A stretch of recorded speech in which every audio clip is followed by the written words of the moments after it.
Welcome to On Your Plate. Who do you want to see in my kitchen?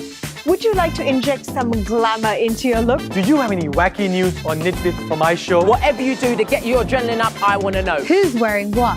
I am fortunate enough to be here with the one and only Two Tones. I'm gonna explore Fitness First's latest program called XFit. I'll stay anywhere on staycation, vacation, but you need to tell me where to stay or vacate. So all you've got to do, Grab your camera. Record it. Record it Save it. Save it. and send it. to Dubai on demand. Dubai On Demand. Hashtag D-on-D.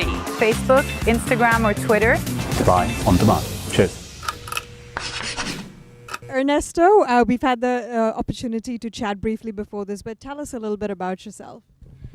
Well, I am off and on Dubaian, if I would like to put it that way. I've been here in Dubai since 1993. You were born here, I guess, possibly around that time.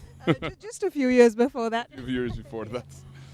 And yeah, I mean, I've seen this city grow tremendously, and I mean, I feel this is my second home, and for me has been big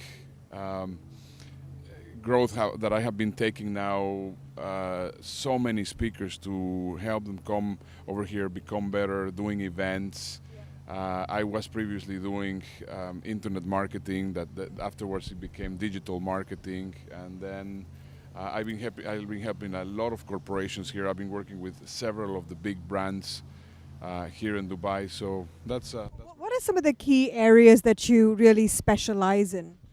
well, as a speaker, I am as a trainer actually, because there's three elements. As a trainer, I do work mainly in change management. So whenever, for example, there's conflict resolution stuff that people are not getting well along in the office work and whatever. What I do is I help the companies become a lot more effective and more efficient in their way of working.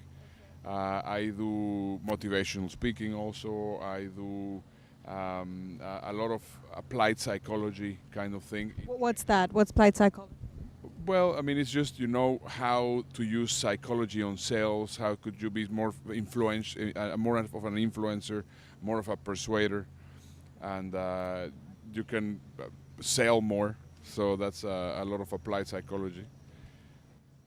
And who are the sort of people you work with? Do you work more at a management CEO level or more subordinates? Or? Yeah, as a trainer, as a consultant, yes, I deal a lot with the CEO level and the trainer and the high-level management. But I also like to do, for example, keynotes for several companies or for several industries. And for that, for example, I do stuff like big data, or right now the topic which is just absolutely crazy, which is dark social, which is now how the millennials, which possibly you are, running their businesses online, which is very different in how my generation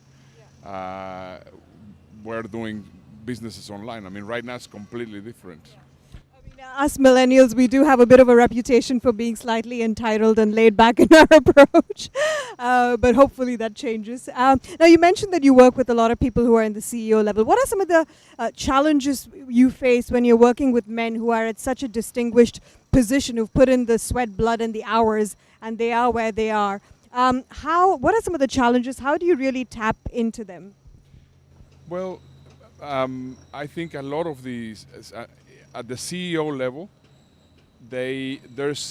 most of the time, and this is one of the reasons why they hire me, is because anything that the CEO says inside a corporation can go either one way or the other. So sometimes the CEO, he wants to communicate a message, but if the message comes across in the wrong way for the staff, they get demotivated, they don't start doing as well as they were doing. So what they do is they hire a third person to actually communicate a message that it's very difficult to communicate for a CEO. So I mean, many CEOs that need to get, for example, if they're not doing well in sales, or they're demotivated because possibly there was a merger or that kind of thing, and then the CEO has a bit of a political role in mentioning something, They hire me, and I mean, I have nothing to lose. I mean, so I just basically communicate a hard message for a CEO to a company, so that the company will. So you are this middle person who's. Person communicate. I'm the messenger. I'm the messenger. So nobody's going to shoot the messenger. Nobody's going to shoot me, but of course, I mean, I am saying what the CEO would like them to hear. But if he says it, then people it will completely make the company unbalanced. Does that make sense? Yeah, because when somebody from that higher level, somebody who's, you know, your boss's boss's boss is saying something, I guess it can come across as a bit intimidating, and, you know, there's the whole respect and boundaries and barriers. And you sort of make it easier for the message to be communicated in a more efficient way. That is correct. That's exactly what I do. I mean, I make sure that that the message is conveyed without altering the harmony in the community, in the relationship with the managers and employees. You're keeping peace in the Middle East. It's been an absolute pleasure chatting to you, Ernesto. Well, you can think about it now. But it's been an absolute pleasure chatting to you, and thank you for having me over here as part of Speak in Dubai.